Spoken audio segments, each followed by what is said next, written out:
Space Station, NASA astronaut Mike Fink handed command of Expedition 74 aboard the orbital complex to Roscosmos cosmonaut Sergei Kudzverchkov.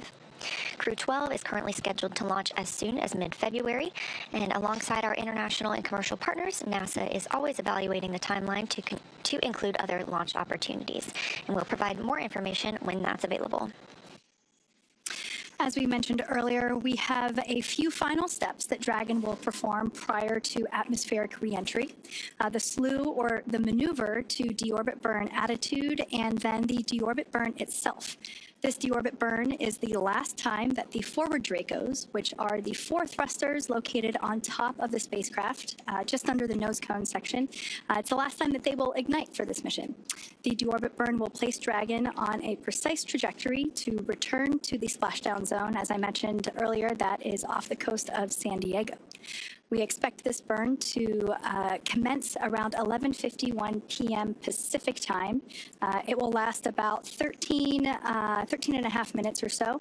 And this is essentially the transition point that Dragon undergoes while it moves from Earth orbit to reentry, atmospheric reentry. So it is the final moment in which we are essentially programming Dragon to fly itself back for its precise landing off the coast of San Diego.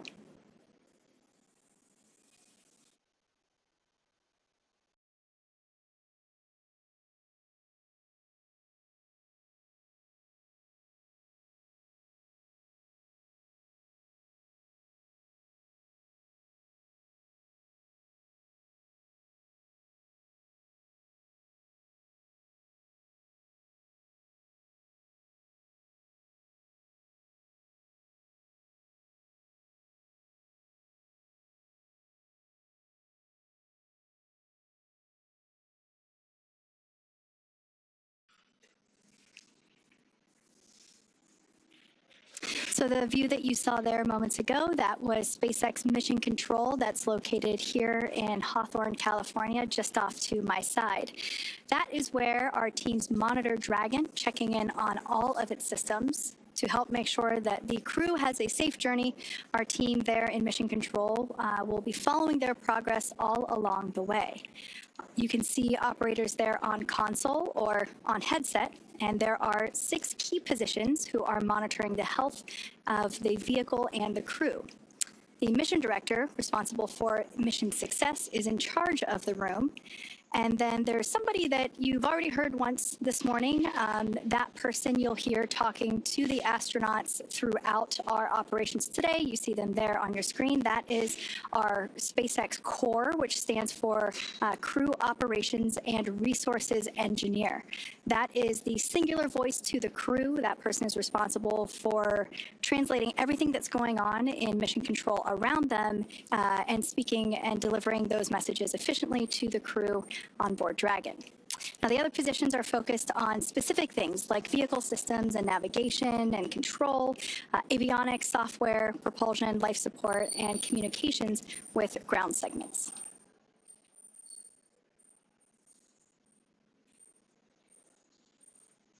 And as I mentioned earlier, there will be a number of opportunities for us to hear from the SpaceX Core. That is the person primarily responsible for communicating to our commander, Xena, and so she will be the person communicating back and forth with our crew here on the ground.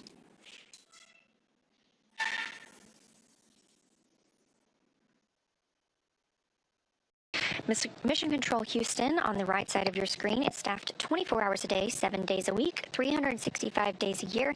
Currently, in the center of your screen, you see Michael Ellsworth. He is serving as the Capcom. He is very similar to the core, like you have in Mission Control at SpaceX, dedicated to talk to the crew members to streamline the communication, and that keeps the astronauts from needing multiple conversations on different subjects. Again, that stands for Capsule Communicator, but he is not talking with the Dragon spacecraft. This Capcom is speaking with the astronauts living aboard the International Space Station. Capcom sits right next to the flight director, and tonight we have Allison Bollinger on console. The flight director gathers info and data from all flight controllers. There you see Allison in the screen. She leads the team through major milestones and approves or declines suggestions based on pre-established flight rules. We have have other key members in the room, like ADCO, who controls the attitude or the orientation of the space station. We also have the VVO, which is the visiting vehicle officer, who monitors and works with external teams sending spacecraft to and from the space station. Of course, we have a flight surgeon who the astronauts get a chance to speak with on a regular schedule on a private conference line. We also have Robo, who works with the Canadarm2 and maneuvers it to complete work outside the space station. When astronauts are on a spacewalk, the Canadarm2 is maneuvered by an astronaut within the station. There are plenty other positions, as you can see, and team members who monitor the station's solar arrays, the astronauts' schedules, and even where every piece of equipment and cargo is stored, because it takes a tough and competent team to make a mission successful.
As they're on their way home, let's take a look at the Crew-11 mission patch. This patch was designed by the crew, and its colors celebrate the 3 nations they represent. And the 3 stars honor their space agencies working together. 2 sunbeams form the number 11, shining on a tiny blue dot, which is our home on Earth. A dragon looks on, which is a nod to both the spacecraft and the spirit of exploration, while a red flame wraps around it all, symbolizing the full journey: launch, life in space, and today, a safe return home. And if you look closely, you'll see a tribute to their children in the stars, which is a reminder that missions like this inspire the next generation.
If you're just joining us, thank you for watching. You are tuned into the live coverage of NASA's SpaceX Crew-11 mission and their return to Earth.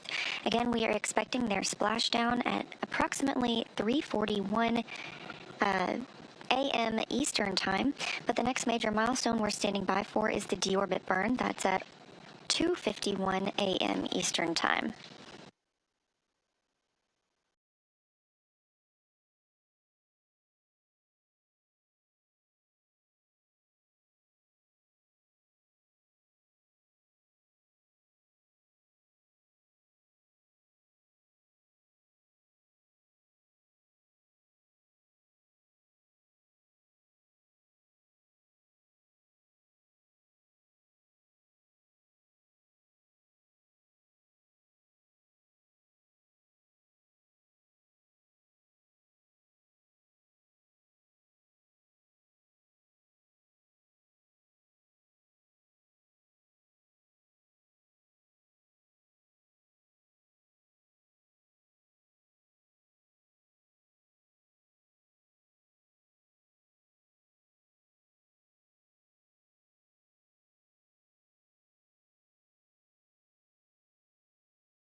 Now, before they begin their atmospheric re-entry, let's take a moment to get to know the crew that we're bringing home.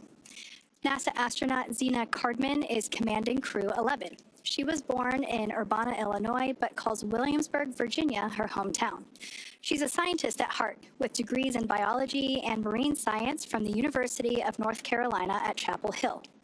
Before joining NASA, Zena did field work in some of the most extreme environments on Earth, including Antarctica, the Canadian high Arctic, and volcanic terrain in Idaho and Hawaii. She was selected as part of NASA's 2017 astronaut class, affectionately known as the Turtles. Zena was originally assigned to Crew-9, but was later reassigned to command Crew-11 to support changes in station operations. And when she's not training for spaceflight, she enjoys rock climbing, writing poetry, and powerlifting.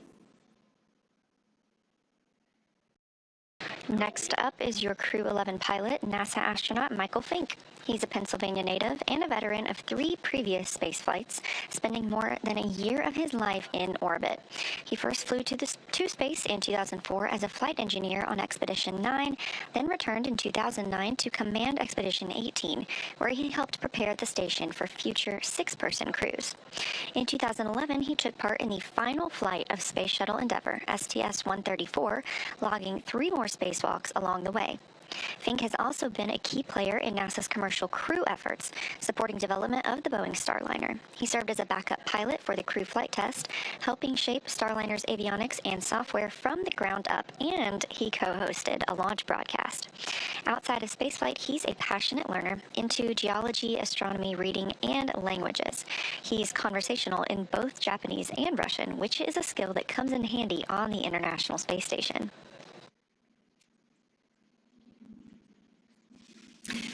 And your Mission Specialist 1 for Crew-11 is Kimiya Yui, representing the Japan Aerospace Exploration Agency, or JAXA.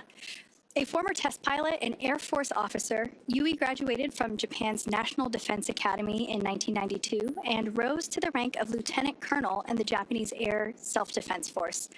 He was selected as a JAXA astronaut in 2009 and made his first trip to space in 2015, spending 142 days aboard the International Space Station as part of Expeditions 44 and 45. During that mission, he made history as the first Japanese astronaut to capture JAXA's H-2 transfer vehicle, a crucial piece of cargo hardware. He also helped build out a new experimental module inside Kibo, Japan's laboratory on station, and carried out Dragon SpaceX, 5 minutes to deorbit sequence start.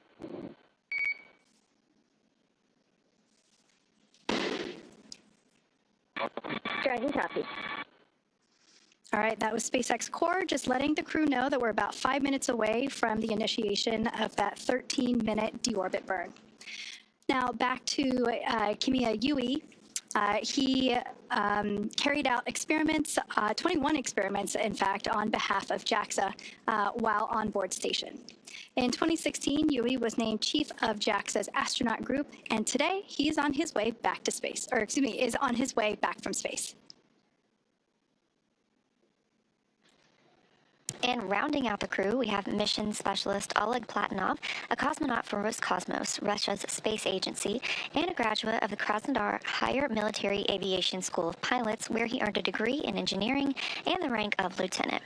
Platonov completed his cosmonaut training in 2018 and was certified as a test cosmonaut that same year. His flight to the International Space Station was launched last year, continuing our chapter in international collaboration. He's married and has one child, and Crew-11 was his first journey to space. Again, we are standing by for the deorbit burn, which will bring Crew-11 home, again splashing off the coast of California approximately 1 hour from now. That's 3:41 a.m. Eastern Time.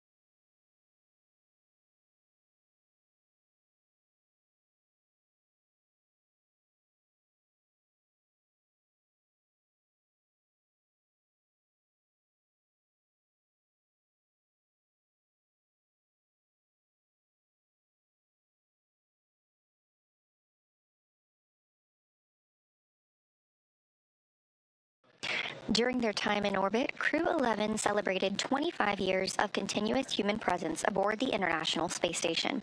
During that time, our unique microgravity laboratory has hosted more than 4,000 experiments from over 5,000 researchers in more than 110 countries, all to help us build the road to the Moon and Mars and understand our universe while helping humanity on Earth. Crew-11 conducted more than 140 unique scientific experiments and technology demonstrations during their stay aboard the orbiting laboratory. Continuing the space station's legacy of groundbreaking science, Crew-11 worked on experiments to understand bone loss and studied bioprinted human tissues to understand or to ensure the health of astronauts on future missions and improve the quality of life for patients on Earth. They worked on the development of long-term storage of cryogenic fluids in space with Earth-bound medical and industrial applications. The team also tested an inflatable capture bag that aims to remove space debris from orbit, protecting future spacecraft and crews, and could also be used to capture samples during exploration missions and enable mining of small asteroids. Let's dive into some of these experiments and investigations. The MABEL-B study investigates how microgravity affects bone marrow stem cells and their secretion of proteins involved in bone formation and loss. Researchers aim to determine whether blocking a bone loss pathway could help prevent that bone loss. Findings may lead to new strategies for combating bone loss both in space and on Earth.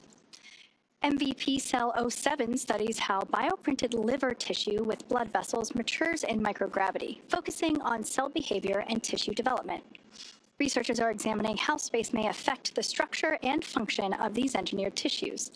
Results could help advance space-based production of high-quality tissues and organs for medical use on Earth and support astronaut health on future missions. Capture Bag Demo tests an inflatable debris capture bag on the space station, assessing its opening, closing, and ability to stay airtight in microgravity. This technology could be used to remove space debris from orbit, protecting future spacecraft and crew members, and could also be used to capture samples during exploration missions to the Moon and Mars and enable mining of small asteroids. Next up is ZBOT-NC. Many spacecraft use cryogenic fuels, which are extremely cold, for propulsion. These fuels must be kept extremely cold to stay liquid, but SpaceX temperature fluctuations can cause them to slowly evaporate and escape the tank. This creates fuel efficiency and mission planning. So ZBOT-NC investigates how specific types of gases affect pressure control in propellant tanks in space. The data collected will help validate models and contribute to the design of more efficient cryogenic fuel storage systems for long-duration missions. Rounding out this list, Bionutrients 3 aims to develop an on-demand method for producing essential nutrients in space using bioengineered yeast, helping maintain crew health on long-duration missions while reducing launch mass. Building on previous studies, it introduces advanced food safety features and tests 3 sample types: yogurt, kefir, and a yeast-based beverage. The project aims to identify a food-safe, genetically engineered organism that remains viable over multiple years to produce a mission-relevant nutrient or biomolecule of interest.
If you've just recently tuned in, we are standing by for the call out of the initiation of our deorbit burn. We're expecting that to begin at 11:51 p.m. Pacific time. This is a 13.5-minute long burn that positions Dragon for its atmospheric reentry and splashdown off the coast of San Diego. So like I mentioned, we are standing by. That should be coming here in just a couple of minutes as we expect that to initiate at 11:51 p.m. Pacific time.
As we await that deorbit burn, which we expect to commence momentarily, just a look at some of the Crew-11 statistics.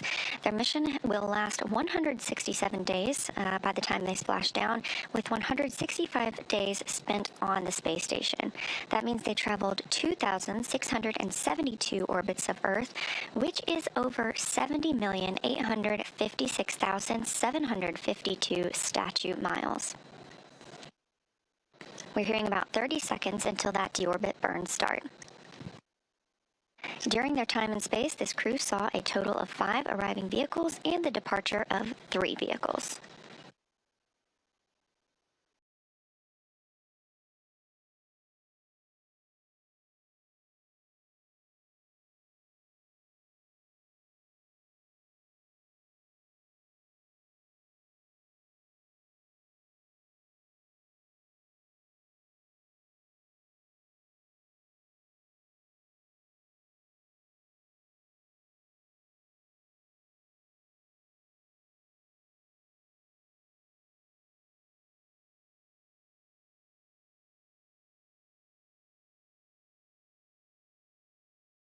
And right on time, at 2:51 a.m. Eastern Time, we have confirmation that the deorbit burn has begun.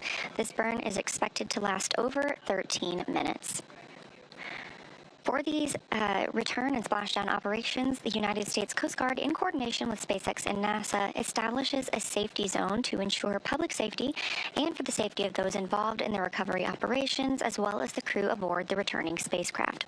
Multiple notices are issued to mariners in advance and during recovery operations, and Coast Guard assets may be deployed to discourage boaters from entering the splashdown zones. We want to again stress to all of the public the need to respect this safety zone.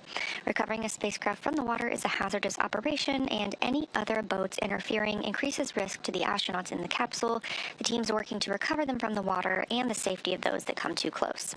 Now, for the safety of the crew and your own safety, we would love for you to continue joining us on NASA Plus and the SpaceX webcast, because you're going to get the best views of our astronauts on their journey home.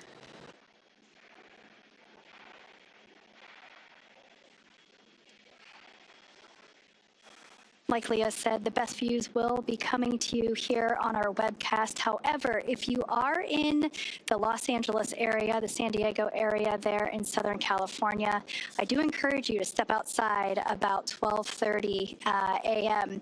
as you might be able to see the spacecraft actually re-entering on its way there back to the splashdown site. And if you're lucky, you might even hear a sonic boom. Now, as always, NASA and SpaceX jointly select our splashdown location, and for today, the primary recovery site is there off of the coast of San Diego. The selection process works with a lot of different variables, including the space station's orbital trajectory, what landing sites are available and have favorable weather, how much free flight capability that Dragon has for the trip home, and of course, the sleep schedule for the returning crew members. We'll start with calculating daily return options based off of the space station's current orbit and Dragon's capabilities to maneuver and line up for re-entry. The time from undock to landing at the primary site can vary from less than 6 hours to more than 39. For Crew-11 this evening, their journey is going to be about 10.5 hours in total. Of course, getting home the quickest comes with some obvious benefits, but we always have to make sure that the crew is properly rested for all these dynamic operations. And of course, that would prevent us from scheduling 20-plus-hour days for them. Trajectory and ballistics experts provide the daily opportunities that would line up with the Dragon as it's coming back to the landing zones. And then we split them into what we call ascending and descending opportunities.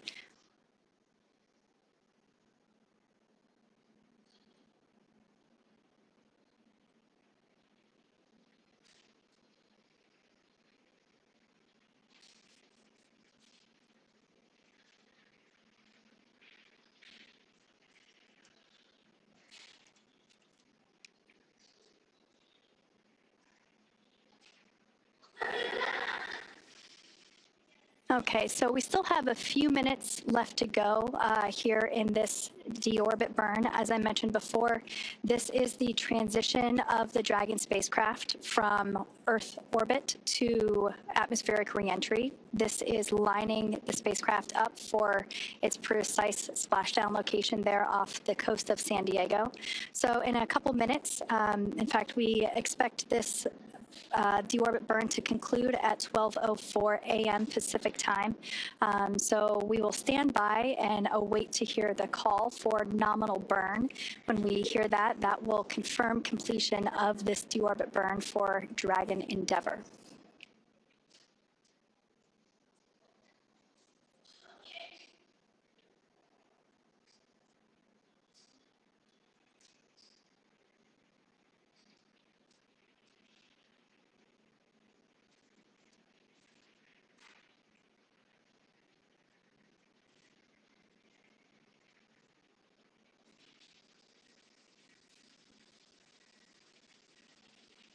As I mentioned earlier, we will hear primarily the SpaceX core or the Crew Operations and Resource Engineer.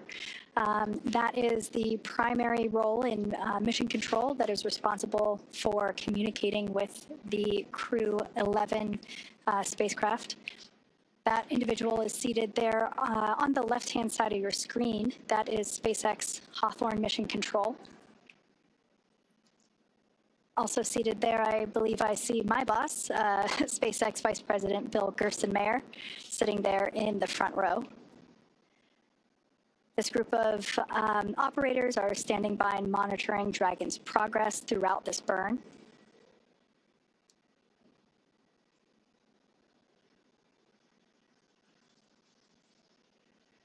Now, this particular maneuver that Dragon Endeavour is performing, this deorbit burn, is utilizing the 4 forward Draco thrusters. We say forward because that indicates that it's basically the language indicating that they're located at the top of the Dragon spacecraft. These 4 Draco thrusters, this is the last time that they will be utilized for this mission. This deorbit burn will last for a total of about 13.5 minutes.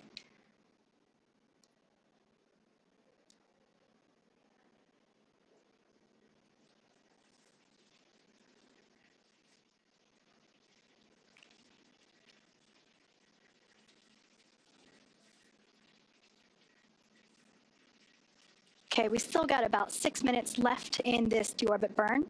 As we wait for a conclusion of the deorbit burn, let's talk about Dragon Endeavour's journey from the space station so far. Shortly after its separation, Dragon used its Draco thrusters to move away from the station in a series of carefully choreographed maneuvers, or departure burns, and those were done to increase the distance between the spacecraft and the space station. Dragon also executed a phasing burn to lower its orbit and line the spacecraft up with its landing location.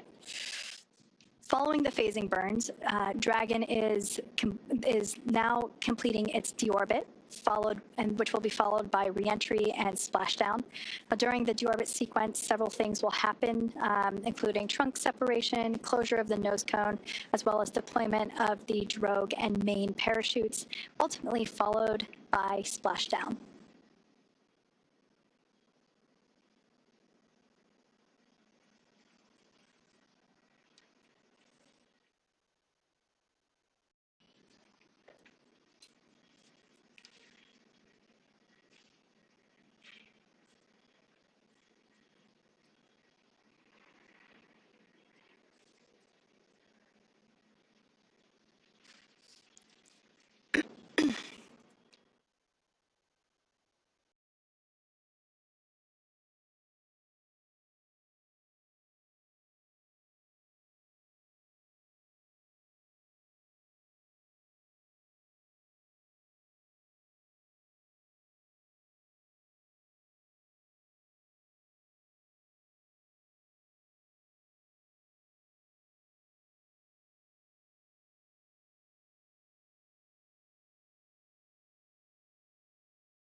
Again, if you're just joining us, this is the live coverage of NASA's SpaceX Crew-11 mission return to Earth. We are currently in the deorbit burn, which started at 1:51 a.m. Central Time, 2:51 a.m. Eastern Time. It's expected to last approximately 13 minutes, so we still have about 4 more minutes left of this burn. Once it's complete, Dragon will then proceed to jettison the trunk before it re-enters the Earth's atmosphere, exposing the heat shield on the base of the spacecraft and protecting the crew as they make their way toward the splashdown location.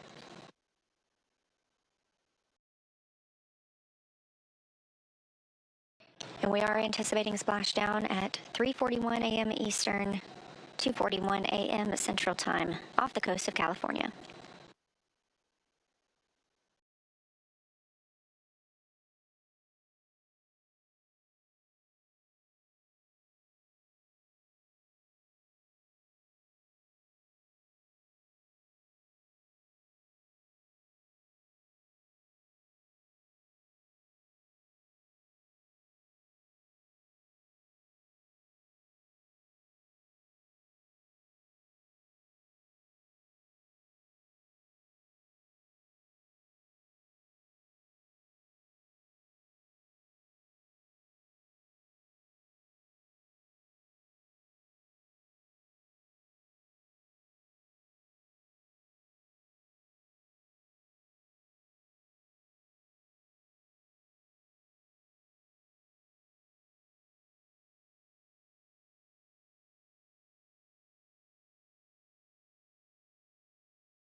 All right, we have just over a minute remaining in this 13.5-minute burn. This is the deorbit burn.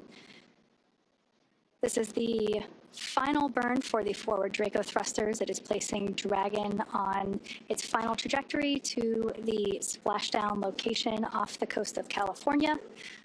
We're targeting one of our 3 pre-designated locations. This one will be just off the coast of San Diego.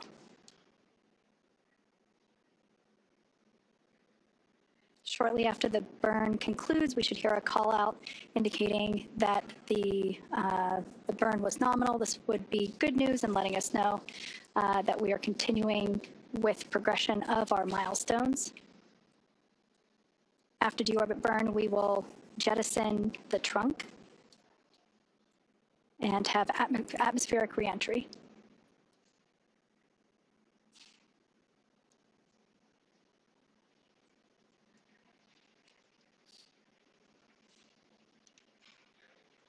All right, so there's about 10 seconds left in this burn, so we're going to stand by and listen for that call out.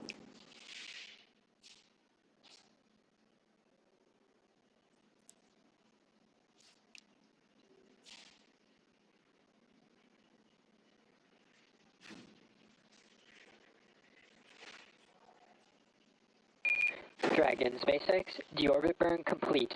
Performance nominal. Trunk separation initiated. Dragon copies. Nominal deorbit burn. Trunk separation process initiated. Okay, good words there from SpaceX Core, letting our Crew-11 team know that the deorbit burn was as expected. Now, to prepare for these upcoming events, Dragon is currently doing a couple of things autonomously, such as isolating the thermal control system fluid loops from the radiator.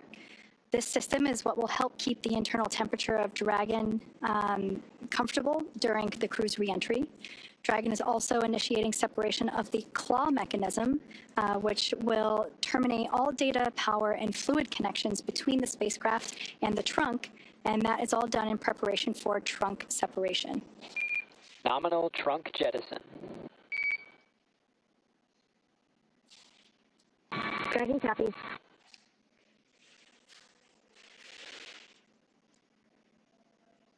All right, great news there. We heard the call out for successful trunk separation. So that means that telemetry is looking good. The nitrox system is primed for cabin and suit cooling, and the heat shield is exposed and ready for atmospheric entry. Now, since we separated the trunk, we are no longer able to generate any new power, but we don't need to since we're coming on home and Dragon has more than enough battery power already stored. So the next milestone that we have coming up is nose cone closure. We expect that at approximately 12:09 a.m., so here in about 3 minutes. The nose cone is at the top of the spacecraft, and it is the structure that protects the docking system, as well as the guidance, navigation, and control system. We'll be using 12 hooks to lock and secure the nose cone prior to its atmospheric entry.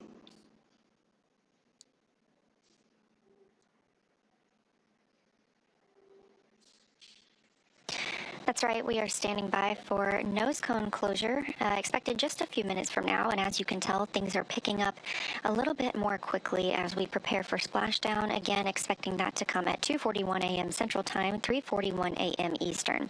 So right now, Dragon is inhibiting those forward bulkhead Draco thrusters. We just used those to complete the deorbit burn, meaning they will not fire again, and ensuring it's safe to latch the nose cone for re-entry. The vehicle has, we are also anticipating it to initiate the nitrox suit purge. This helps keep our crew members, Zena Cardman, Mike Fink, Kim Yui, and Oleg Platonov, cool and comfortable during re-entry, which we're expecting in about 20 minutes. At this point, the nose cone, we are standing by for that closure to begin, protecting that forward hatch for re-entry. And the crew will be able to use their screens to monitor the locking of the nose cone, which is done by that set of hooks. Underneath the nose cone is also the hatch that the crew members use to ingress and egress, also known as enter and exit, the International Space Station while the spacecraft was docked. Now, once they splash down, they'll be using the side hatch to exit the spacecraft and onto the recovery ship. That side hatch is what they used to enter Dragon back in August when they launched to the space station.